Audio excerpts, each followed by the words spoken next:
Hello and welcome back to Continental Club, where we discuss the hottest topics in European football. Joining me today, we've got Michael McCubbin and Patrick Van Straten. Welcome aboard, lads, and welcome aboard, viewers, because we are dealing with Scout Report's question, which is which club needs a rebuild this summer? Obviously, the transfer window is sort of fast approaching, and many clubs will see it as the sort of perfect opportunity to turn around what have been quite mediocre seasons in the case of two of our examples, I should say. And the other one we're going to bring forward might lose a few of their star players. But before we dive into Scout Report's question, just a quick reminder to subscribe to Eurofootball Daily and hit that notification bell to never miss a Continental Club. But Pat, let's start in Spain with Valencia, because really disappointing year for them. Yeah, and actually I think it's quite a bit worse than it looks. So obviously they got rid of Marcelinho at the beginning of the year. That had kind of been coming for a while. It looked like he was kind of arguing with the board, which is something he also did at Villarreal. But he had taken the club back into the Champions League. They finished 4th last year. They were 4th the season before. They won the Copa del Rey last year, which was their first trophy in 11 years. So things actually should have been kind of moving upwards. But after Marcelino went, they brought in Albert Celades, who is a former midfielder for Barcelona and Real Madrid. He was Lopetegui's assistant with Spain and Real Madrid, but doesn't really have, top-level coaching pedigree. And they've been pretty bad, to be honest. They've won 11 of 26. They went out of the Copa del Rey to Granada in the quarterfinals. But I think that the thing is, it's a lot of people aren't aware of how bad they are because they're currently 8th in the league. And they also topped that Champions League group, with Chelsea and Ajax. And while they ended up getting battered by Atalanta 8-4 in the round of 16, I think the getting out of the group stage and finishing the top half of the table will really paper over the cracks here. But the cracks are really deep. I'm seriously worried about where they're going. They've conceded 43 goals in 30 games this season, which is a horrible defensive record. And when you look at the shots that they're taking and conceding per game, it's really, really worrying. They take 9 shots a game, which is 19th in the league. They allow 15.2 shots a game, which is 19th in the league. By expected goals, they're a little bit better off, but they're still ranked as the 14th best side in the division. And this is a team that is not without talent. They have Gonzalo Guedes, who looks like he's coming back to fitness. They've got Carlos Soler. They've got Ferran Torres. They've got Gamero, Rodrigo, Gomez, who they obviously spent a lot of money on. They've got Gabriel as well at centre-back, who's been pretty decent. There is talent in this side, so you've got to imagine that their level is above this. I mean, it's kind of an exaggerated version of where Arsenal were under Unai Emery, in a lot of ways. You were looking at the talent and thinking, okay, yeah, there are problems here. But surely they're better than just getting pummeled by every team in the league. And so I think they need to do certainly some strengthening at centre-back. They've got Ezequiel Garay there, who's out of contract this summer, who's 33 anyway. They've got Diakabi, who's pretty error-prone. They've got Mongala, who's only played 400 minutes this season, and is clearly, I was going to say clearly finished at the top level. I could imagine him going to a lower half of the league side and maybe having a role, but he's not going to help Valencia push back up the table. So I think a new centre-back is vital. And also I think with Torres approaching the end of his contract there, they're going to need to start thinking about how they rebuild the front line. Rodrigo isn't young. Gamero is well into his 30s. If they could find somebody who could play on the other side with Guedes supplemented by Soler and Maxi Gomez through the middle, then they could actually have a pretty damn good attack, I think. But the question is where they get it, because they don't have a lot of money. This summer's going to be a hard market to operate in. I think that obviously we've talked before about someone like Malang Sarr, who's available on a free this summer. There's also, Axel Disasi at Rennes. These are guys who might potentially be available, but they've also been linked with Aissa Mandi, who's the Real Betis centre-back, who can also play right-back. Decent defensive numbers this season, wins a high proportion of his challenges, a very good aerial win rate, and has a really good passing pedigree as well. So he might work well and has a year left on his contract. He's got 4 years of La Liga experience. That's probably something they need right now. They could also if they wanted, try and get Mustafi back off Arsenal. I think Arsenal would let him go for basically nothing. And they've managed to turn Gabriel back into a decent centre-back. So who knows? Maybe that would be worth doing as well. But I think a club like Valencia might need to think about loans from bigger sides. Like, truly, I think that, you know, Chelsea are doing a lot to strengthen their front line. Maybe you can go to Chelsea and say, look, we would like to loan Callum Hudson-Odoi for a year, and we'll give him 40 games. And if we don't give him that number of games, we'll pay a higher loan fee. Like, I think those sorts of things might be smart moves, because otherwise you're looking at guys like Florian Thuavin, who would be great if he's fit, but he's never fit. Or maybe trying to, you know, lever somebody out of Lyon, like a Bertrand Traore or something. I think those would be good moves if you could do it, but I'm just not convinced Valencia can afford them. So yeah, I think certainly looking at someone like Salisu from Valladolid, if you can get him, would be great.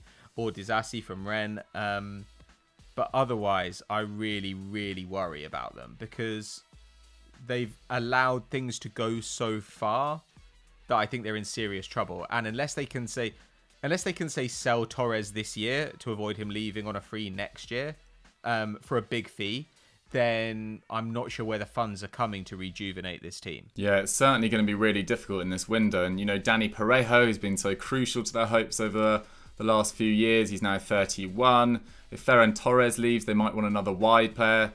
So I was trying to think beforehand. I mean, maybe Florian Thuavin and Memphis Depay, after injury-riddled seasons, would be available on a much cheaper fee. And Memphis Depay has the potential to sort of reinvigorate Valencia in so many ways. I mean, he was on 14 goals and 2 assists before getting injured in December, and he's been phenomenal for Lyon for a couple of years now. There are gambles you can take, you know, like there's like Mounir Chouillard in Ligue 1, who's had a great season, and I think actually looks like a bit of a star and is extremely young.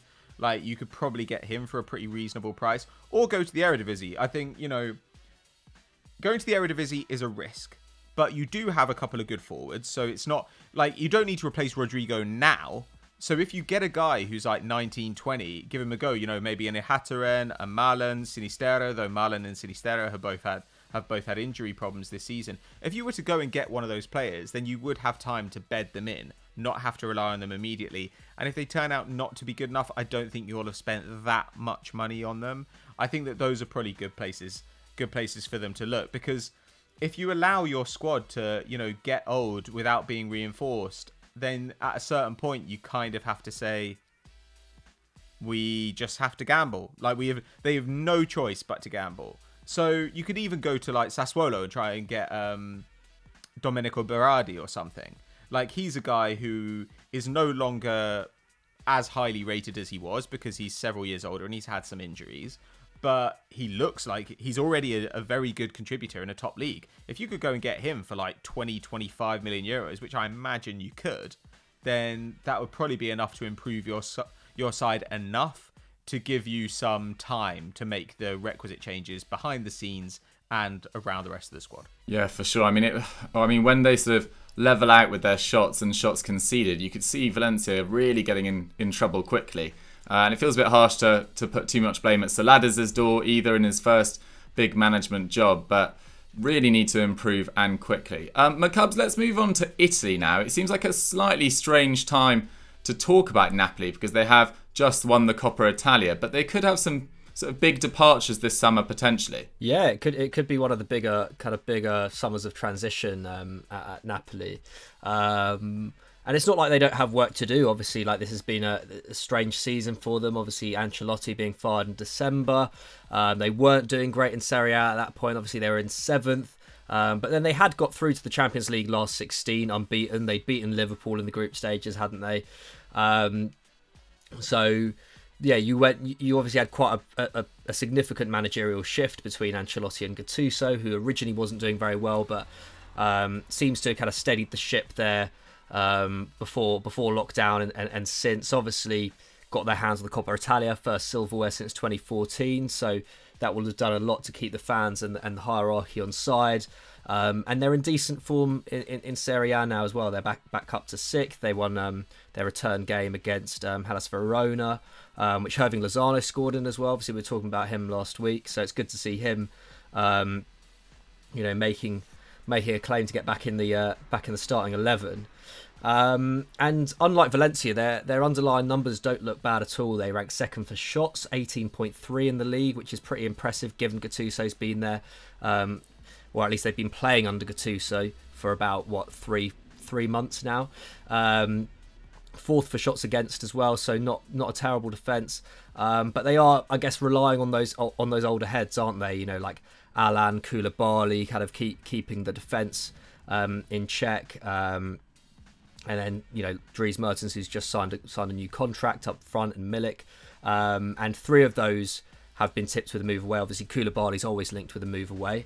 I'd never bet on him actually leaving because it just seems so unfathomable. However, this summer could be different. I think if De Laurentiis is serious about Koulibaly, getting anything for Koulibaly or moving him on at any point, I think this summer is probably would be the time for him to go, and he would also have to obviously accept a much lower fee than he's been holding out for before. Alan's been linked with Everton, which would be a great move for Everton, and De Laurentiis has also said apparently if the right offer comes in, he'll be sold. And Milik has also been linked with a move away as well.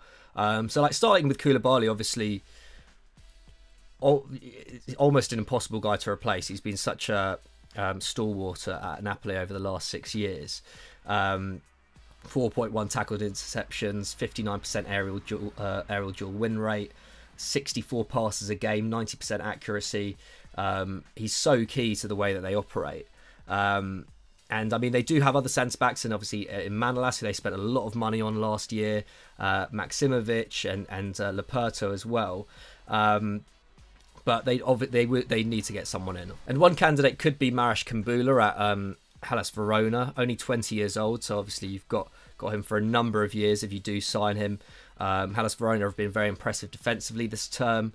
They're currently 9th in Serie A, despite being only promoted this season, and only conceded 29 goals in 32 games. So conceding less than a goal a game.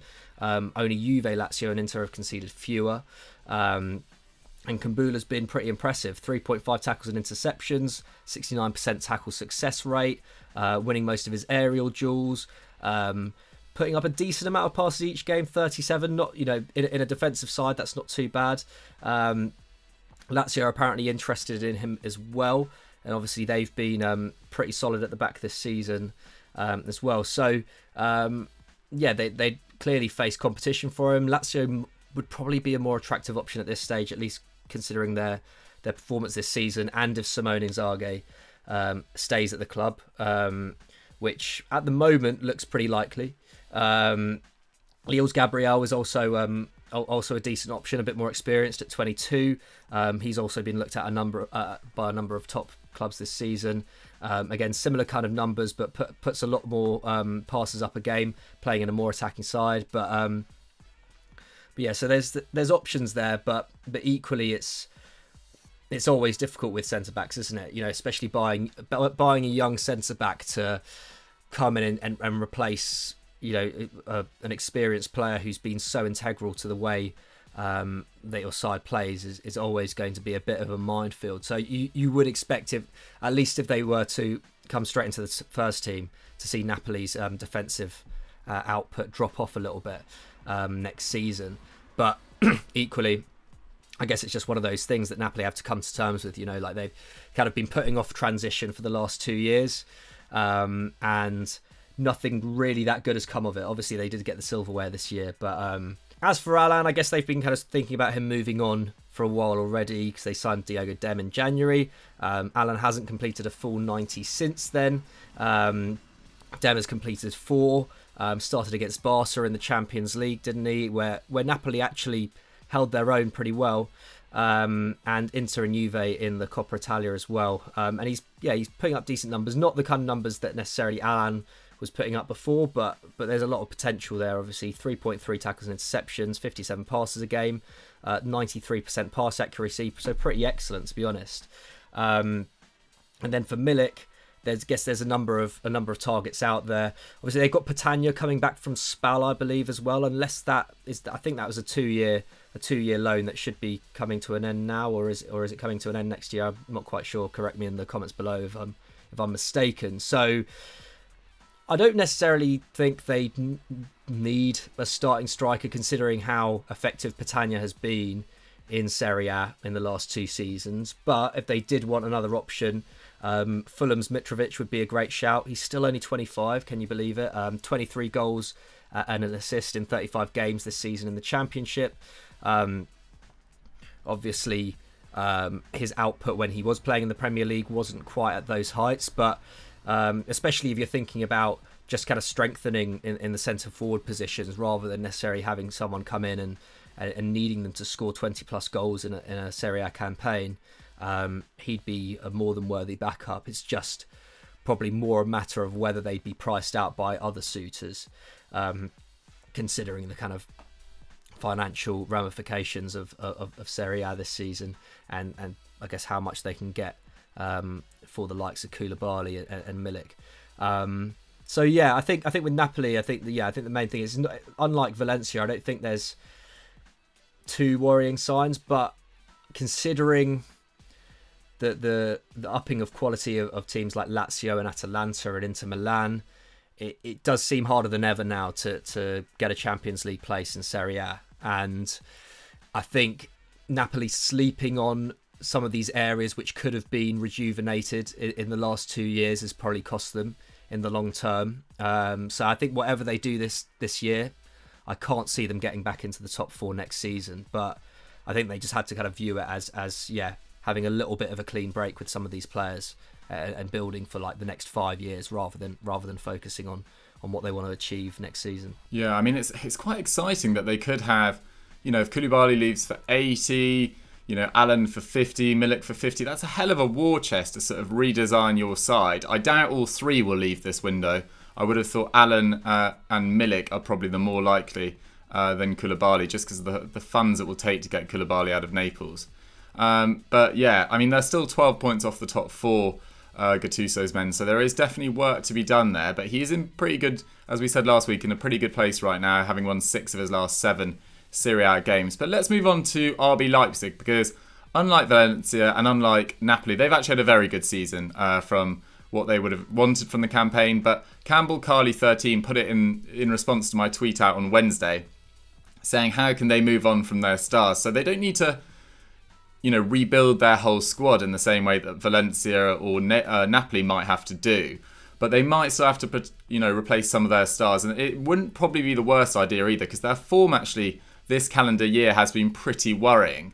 They've only won 6 of their 16 league games this calendar year, and they're now 16 points behind champions Bayern Munich. There's no shame in being that far behind Bayern Munich, but having been top at the winter break, it has been quite a worrying drop in form. And Werner obviously is leaving. He's been involved in 43% of their league goals this season, but they do have plenty of options up front. So they've got Schick, Poulsen, Nkunku, Forsberg can chip in, Dani Olmo, and they've all got over 5 league goals and over 10 league goal contributions, I believe, except for Dani Olmo, who only arrived in January. And in terms of the easiest way to replace Werner, I think the first thing you do is sign Schick permanently. The 24-year-old has got 10 goals and 2 assists in just over 1,300 league minutes. He's got an expected goals and assist ratio of 0.75. Excellent sort of anticipator of where the ball's going to be in the box, and he's sort of rediscovered his finishing of his early days at Sampdoria after a disappointing campaign at Roma last year. And whether Roma would be willing to sell him is another matter, but I think he'll be very keen to keep his journey in Germany going under Nagelsmann, because he has been fantastic for them so far. And they do have an option to take it up permanently. So I think Schick and Poulsen is probably okay down the middle. They've obviously got Nkunku, Olmo, Sabitzer, who can play wide. But I'd probably look to bring in another wide man if I was Nagelsmann, if I was going to strengthen in any of these areas. And I thought, Ousmane Dembele on loan, if he's potentially looking to go back to Germany, would be an attractive option, although his wages will probably be way out of RB Leipzig's structure. Someone like Calvin Stengs is well worth a look at as well. Viktor Saganov, who I've talked about quite a few times from Dynamo Kiev, might be worth a look at. But I actually think a player that I could really see working under Nagelsmann really well is Samu Chukwueze from Villarreal. Really exciting youngster, only 21 years old. His numbers don't look insane this year. It's only 3 goals and 1 assist in 30 league games, and only 15 of those have been starts. But just when you watch him play, like his pace is electrifying. He must be one of the fastest players in Europe, and it does make such a difference in open spaces. I mean, I can see Nagelsmann with his desire to counter-attack quickly, get the ball up as quick as possible to his front man. I can see Samu Chukwueze having an absolute field day there. It also wouldn't surprise me if they looked to sign Hwang Hee-chan from RB Salzburg, who obviously had a fantastic debut campaign in the Champions League as well. 3 goals and 3 assists in that competition as well. Then at the back, if Upamecano leaves, as he's been talked about leaving for so long, they are looking to bring in Benny Hendricks from Monaco.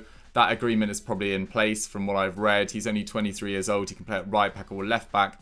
And they do have a plethora of options at centre-back. So Klosterman, Konate. I mean, Klosterman's normally a right-back but has played there this year. Halstenberg can play at centre-back. Mukiele, Orban. They might sign Ampadu permanently as well. So they do have plenty of options. And it wouldn't surprise me if Nagelsmann just worked with what he's got. But one potential option is Nice's 24-year-old centre-back Danilo, who's looked really promising in about 15 Ligue 1 appearances so far. His passing accuracy is over 92%, which for a Nice side that have invited quite a lot of pressure this year at times, that's pretty impressive, and a very solid defender too. He doesn't have the biggest sample size, and I haven't seen that much of him play live, but looks potentially like an exciting acquisition for Nagelsmann or any other side who's looking into sort of a player with all the raw materials but not yet the sort of finished article. So in terms of RB Leipzig, not a full-on rebuild, but those are some suggestions on who they could bring in to keep this development of this side going. And I think the fans would probably be pretty disappointed if they didn't sign a forward to replace Werner, whether they need to or not. But Schick permanently would be a great option. Guys, those are our rebuilds. Let us know what you guys thought of them in the comments down below. And let's move on to Big Match Preview. So for our Big Match Preview this weekend, we could have discussed Bayern's coronation against Wolfsburg, Valencia versus Villarreal, or AC Milan versus Roma. But seeing as there's very little riding on those games, we have instead decided to profile a clash which could have ramifications at both ends of Serie A. It's Lazio versus Fiorentina, 2nd versus 13th on Saturday night at 8:45. McCubs, we're filming this on a Thursday. Crazy night for Lazio last night. Yeah, crazy. I mean, pretty damning night for them, to be honest. Obviously, going away to Atalanta was never going to be easy.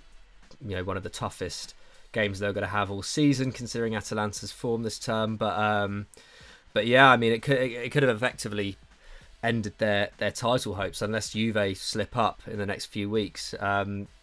Obviously went 2-0 up thanks to that own goal from De Roon, and a lovely 25-yard effort from Milinkovic Savic.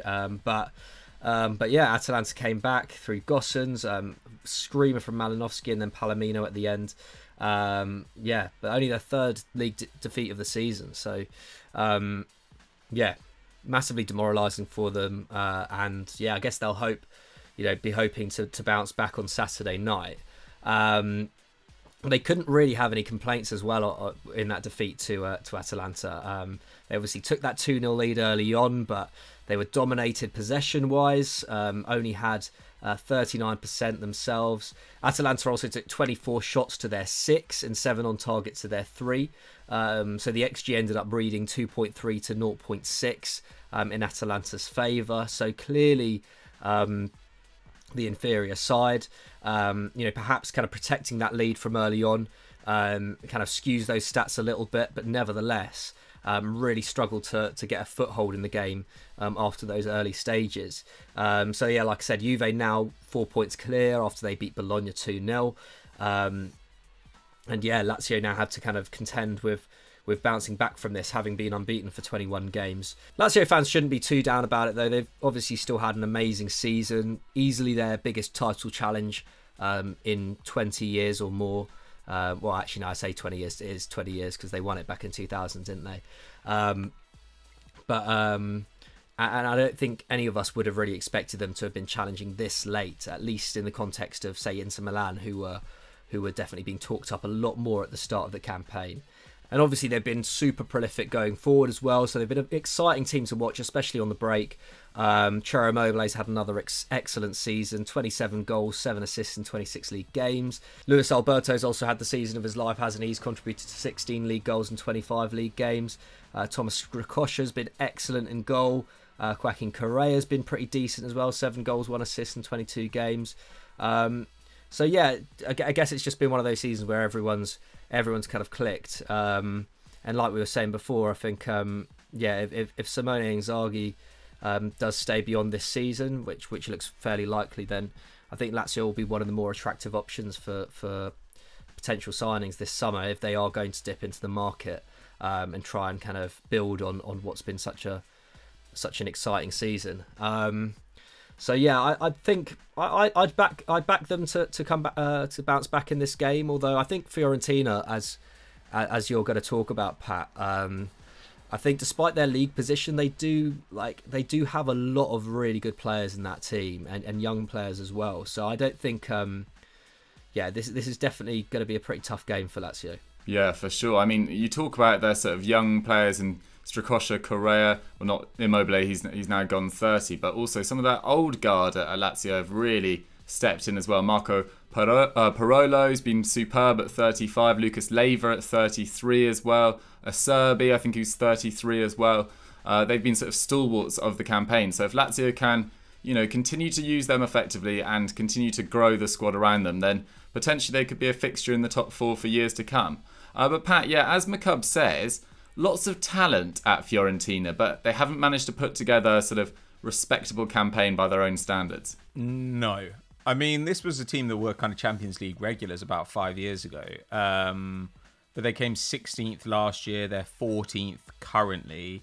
They're only 6 points clear of relegation. So it's not totally off the cards, though I think it's relatively unlikely. They already sacked Montella this season, who only made it to December. I think he won 4 of their opening 17 games or something. And then they brought in Giuseppe Iachini, who, I don't know, hasn't really improved things, to be honest.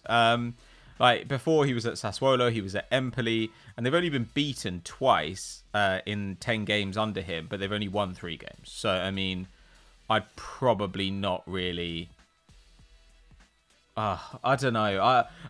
If I were at Fiorentina, I'd be thinking seriously about getting in a new boss in the summer if you can. I mean, that's the difficulty. I think we've seen, fewer sackings this season than we would normally see in these divisions, because obviously there was a 3-4 month period where there was no point trying to hire a new boss because they wouldn't be able to work with the players. So basically, I think that kind of that March onwards period where teams start to panic and look for new coaches, they couldn't do it. So Iachini is lucky to find himself still in a job. But they're probably a little bit better than they look. By expected goals, expected points, they're about kind of 9th, 10th in the league, very mid-table, whereas currently being, down in 13th, 14th, that makes things look maybe a little worse than they are. And the talent as well gives them hope for the future, like you guys were saying. They've obviously got Federico Chiesa and Dusan Vlahovic, who are the joint top scorers in the squad with 6 league goals, which really isn't good enough. Eric Pulgar's had a good season. He's not terribly young, but they've got a few more years of him, to be sure. Really big creative numbers and good defensive numbers from him. Then they've got Ribery, who's still, playing okay. He had a really hot start to the season. But then, Dragowski in goal, he's 22. Milenkovic in defence, he's 22. Castrovilli in midfield, who's actually one of the best midfield dribblers in Europe, he's 23. So I think there's an awful lot to like here. And I think that if they were to sell Chiesa at some point or sell Milenkovic, they'd get very decent money for them. And that might be what they need to start to rejig this side. Because, at the beginning of the season, Montella kind of looked at the squad and said, I'm going to play a strikerless system because we've pretty much got nothing here. And obviously Giovanni Simeone left. So there are some areas of the squad where they're pretty strong, and there are some areas of the squad where not only are they not strong, but they've got absolutely nothing. So I think that a big squad rejig is on the cards for them, but getting a manager is the next thing. To be honest, I find it hard to see this game as anything other than a than a Lazio win, regardless of how poor I think Lazio were against Atalanta. Yeah, I mean, it wasn't pretty against Atalanta by any stretch of the imagination. Castrovilli, as you say, is an interesting player. I remember writing a scout report trying to get Wolves into the Champions League and suggested him to sort of spice up a midfield of Dendoncker, Neves, Moutinho, none of them particularly good dribblers. But Castrovilli, as Pat says, I think he's over 2.6 take-ons a game, so can add a lot to a side. He still needs to work on his passing range, but looks like an exciting young talent at 23. But yeah, it's going to be difficult for Fiorentina in this one. Lazio have definitely had the better of their recent meetings, winning 9 of their last 14 games. They've also got a clean bill of health available to them. Fiorentina, they've only got Christian Kouame out with that cruciate injury. Still hasn't been able to make an appearance since joining on loan from Genoa last year. What a shame, because he was beginning to look like a fantastic emerging talent as well. So they have been quite unfortunate in patches. But guys, what's your prediction for this? McCubs, if you had to put a scoreline to it. I'll say 2-1 Lazio. Fair, Pat? 2-0 Lazio. Yeah, I think they'll be pretty angry. I think they'll bounce back in pretty big fashion. I'm actually going to go for 3-0 Lazio. Get your score predictions in the comments down below, and let's move on to our quickfire question. Our quickfire question comes in from @BluesCanadian, regular contributor. Thank you very much, Blues Canadian. And they say, what do you think about the new Champions League format for quarters to semis, and how do you think teams will benefit or suffer from it?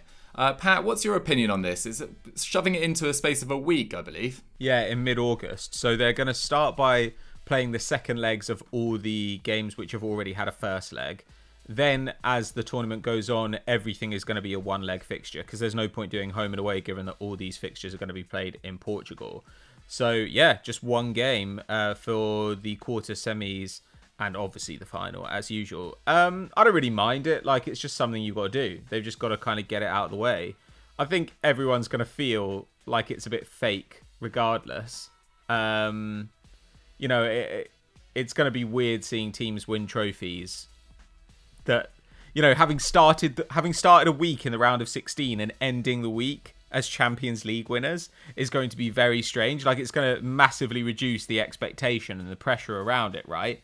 So yeah, I don't know. Like, I think I'm kind of fine with it. Like, a bit of football in the middle of August. I'm mostly worried that by the start of next season, whenever that ends up being, I'm gonna kind of be wanting some time off football, because it's going to be so intense up until then. There is an absolutely mental schedule to try and keep up with at the moment, but I am enjoying it. McCubs, the second part of that question is, how do you know, which teams will benefit or suffer from it? I mean, if you had to get your crystal ball out, do you think it favours any team in particular, this weird format? I mean, I think it just favours the deeper squads, because playing that many games in a week, you know, there's going to be injuries, and you know, unlike in normal times, where you would have, a few weeks to recover between the semi-finals and the final. I mean, there's pretty much nearly a month, isn't there, usually, between the semi-finals and the final of the Champions League. Obviously with other football thrown in as well, but yeah, I mean, if anyone has even a slightly significant injury in the quarterfinals, that's them out for the final as well, isn't it? So yeah, so in that sense, I guess, like, to be fair, Bayern Munich, who I was backing to win it anyway, just because they have so much strength and depth, and they've already dealt with, like, significant injuries this season in a very effective way. They're the name that already spring out to me in that sense. But as for the format itself, I think we might have to settle for slightly more boring games. I think one-legged knockout games, especially in a tournament of this size, as we've seen from, like World Cups and stuff, like, they tend to be a little bit more nervy. Whereas in the Champions League, I think what makes the latter stages so great is that you might have a slightly nervy first leg, but when it's all to play for in the second leg, suddenly both teams really go at it, and I think there's just not quite the same scope in a one-legged game. But hopefully I'll be wrong. Oh, I'm worried about that, Mystic Mike. I think it's a very good point. I just don't want that to be true at all. I'm with you on the squads, though. I'm also just thinking that the most consistent sides that can get up to speed as quickly as possible in this format with the better players will generally prevail. So while you could probably see Atalanta maybe making a quarter, well, definitely making a quarter, definitely making a semi potentially over two legs, I just don't think they'll probably do it over a one-legged fixture. it also means that any game, where Messi can take it by the scruff of the neck when he's so clearly better than the rest of the world, Barcelona, probably it might advantage them. But I kind of agree, the most consistent side, at least in the latter part of the year, has been Bayern Munich. I tipped Man City when the resumption sort of actually started, but I'm kind of regretting it. I think it might be Bayern Munich this year. Guys, let us know who you guys think is going to win the Champions League and which sides will benefit and suffer from the new format in the comments down below. But that's all we've got time for on Continental Club for this week. Thank you very much for tuning in. Thank you very much to Pat and McCubs. McCubs, what should they go and do now? They should watch the Football Pyramid on this channel. They should check out everything you need to know. The latest one over on FD is about Klopp and Liverpool. Very topical, as they're, well, they could have won it by now. Who knows what the result last night was? And go and check out all the or go and check out the next Football Social. You don't want to watch back a Football Social, do you? Really, because it's you know the result. But that's all going on. Yeah, for sure. Check out the highlights maybe on Twitter. Pat, what would you like to plug? The podcast. Sam Obasaki and I talked about racism in football and how we as fans can help move both the sport and society towards greater racial justice. So you can check that out as a podcast, or it's available on YouTube. Yeah, hugely important podcast. Go and check it out. Thank you very much for watching, guys. We'll see you later. Bye.